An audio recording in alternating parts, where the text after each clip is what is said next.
चलिए तो आज हम पढ़ेंगे पास्ट परफेक्ट कंटिन्यूअस टेंस के बारे में। चलिए तो पास्ट परफेक्ट कंटिन्यूअस टेंस का पहचान क्या होता है ये देखेंगे।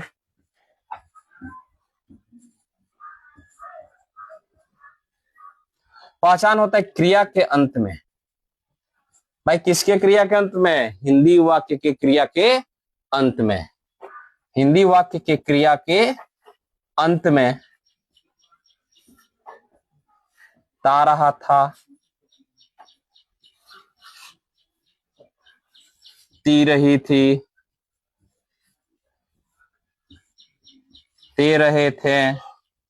चलिए तो पास्ट परफेक्ट कंटिन्यूअस टेंस का पहचान क्या होगा? क्रिया के अंत में ता रहा था, ती रही थी, ते रहे थे, अथवा समय के साथ रहा था, रही थी, रहे थे। यहाँ पे दो को पहचान हो गया आपका। पहला हो गया ता रहा था, ती रही थी, ते रहे थे, ठीक है। और दूसरा क्या होगा? समय के साथ आएगा। किसमें? समय के साथ। क्या आना चाहिए जी? रहा था, रही थी, रहे थे। जैसे में रीता खाना बनाती रही थी। अब दूसरा वाक्य लेते हैं। वे लोग 2 दिनों से नाच रहे थे। दो वाक्य आया। एक में दिख रहा है क्या?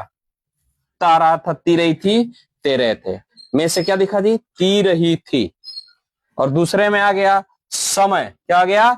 समय के साथ क्या आ गया? रहा था, रही थी, रहे थे।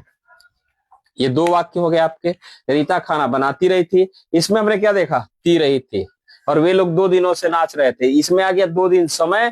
समय के साथ क्या आ गया? रहा था, रही थी, रहे थे। चलिए तो ये दोनों जो सेंटेंस हैं वह पास्ट परफेक्ट कंटिन्यूअस के हैं। कैसे पहचाने भाई? तो इसका पहचान क्या कहता है? ता रहा था, ती रही थी, ते रहे थे, और समय के साथ रहा था, रही थी, रहे थे। तो इसमें तो हमको दिख गया ना, ती रही थी, यानी अब पास्ट परफेक्ट कंटिन्यूअस का है। इसमें भी है, समय भी है, और साथ में रहा था, रही थी, रहे थे भी है। यानी अभी जो वाक्य है वह किस टेंस का है? पास्ट परफेक्ट कंटिन्यूअस का। तो इसका जो बनाने का नियम होता है, फॉर्मूला, वो देखेंगे। फॉर्मूला चलिए क्या फॉर्मूला होगा? Subject plus had plus been plus before plus object plus for या सिंस प्लस टाइम। तो आपको जब समय देगा तो फॉर या सिंस प्लस टाइम का प्रयोग किया जाएगा, जब समय नहीं देगा तो फॉर या सिंस प्लस टाइम का प्रयोग नहीं होगा। जैसे कि यहाँ पे एक वाक्य यहाँ पे है और एक यहाँ पे, इसमें समय नहीं है और इसमें समय दिया है, यानी इस वाक्य में फॉर या सिंस का प्रयोग किया जाएगा और इसमें फॉर या सिंस का प्रयोग नहीं होगा, क्योंकि इसमें टाइम नहीं है। चलिए तो ये जो वाक्य है इसको बनाते हैं। सब्जेक्ट क्या है जी? यहां पे देखेंगे फॉर्मूला के अनुसार हमें चलना है। पहले सब्जेक्ट, तब हैड, उसके बाद बिन, फिर वर्ब का चौथा रूप। ऑब्जेक्ट है तो ऑब्जेक्ट लगा देंगे, और समय है तो फॉर लगाएंगे या सिंस लगाएंगे, और उसमें टाइम को ऐड कर देंगे। लेकिन अगर समय नहीं है तो हम लोग ऑब्जेक्ट तक का ही फॉर्मूला यूज करेंगे। जैसे कि पहला जो वाक्य है, इस वाक्य में हमारा ऑब्जेक्ट नहीं, सॉरी, ये जो पहला वाक्य है इस वाक्य में हमारा समय नहीं है, यानी इसमें फॉर या सिंस का प्रयोग नहीं करेंगे, ऑब्जेक्ट तक का फॉर्मूला यूज करेंगे। चलिए इसको बनाते हैं। पहले सब्जेक्ट मांगा, सब्जेक्ट रीता है तो क्या लिखेंगे? रीता। फिर क्या? हैड। फिर क्या मांगा जी? बिन। फिर वर्ब का कौन सा रूप? फोर, चौथा रूप। तो वर्ब 1 में जब हम क्या जोड़ेंगे? आईएनजी, तो ये हो जाता है वर्ब 4। यानी जैसे इट है तो उसका आईएनजी उसमें ऐड कर दो तो ईटिंग, कॉल का कॉलिंग, रीड का रीडिंग, बिट का बिटिंग। तो आईएनजी जोड़ के हम वर्ब का चौथा रूप बना लेते हैं।